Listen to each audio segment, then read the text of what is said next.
When someone has an intolerance to certain foods, planning a menu and going out to restaurants can be challenging. Fox UP's Kelsey Nemisto takes a look at how one Marquette woman has learned to live a gluten-free lifestyle. Kelsey. You know, Ben, eliminating one ingredient from your life sounds like it would be pretty easy. However, this isn't so. For one Marquette woman, it's become a way of life, but only after she meticulously scans labels and researches menus to make sure she doesn't ingest one trace of gluten.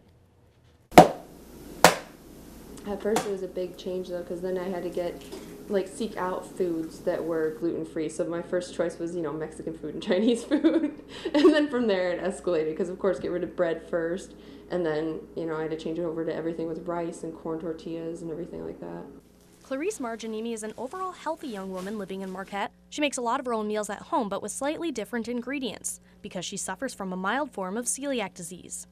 I used to go to the doctor 6 to 8 times a year, and now I haven't gone in a year, except for checkups, of course, but I haven't been sick in forever. Celiac disease is an autoimmune disorder. When people with celiac disease eat gluten, a protein found in wheat, barley, or rye, their body attacks the small intestine.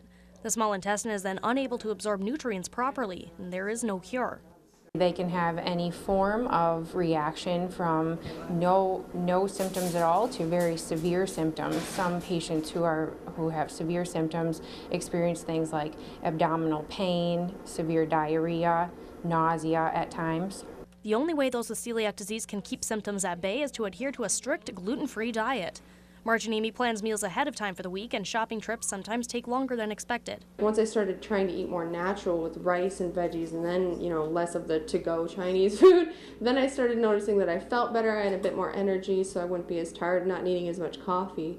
And then, just with the digestive issues going away, and then all sorts of, basically I just haven't been as sick. About 1 in 100 people worldwide are affected by celiac disease, and about 2.5 million Americans are undiagnosed. Sometimes symptoms are very subtle, and it's hard to say if the patient has celiac disease or not. Blood tests or an upper endoscopy with a biopsy are medical ways to detect the disease. The true cause of celiac disease is really unexplained, but in all likelihood there are some genetic factors and maybe some environmental influence as well.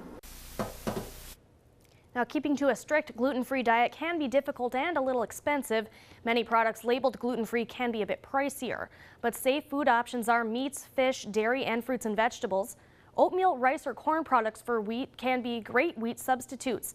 But if you find yourself really missing wheat, there are gluten-free baking flours available at the grocery store. Ben? All right, thanks a lot, Kelsey. Thanks.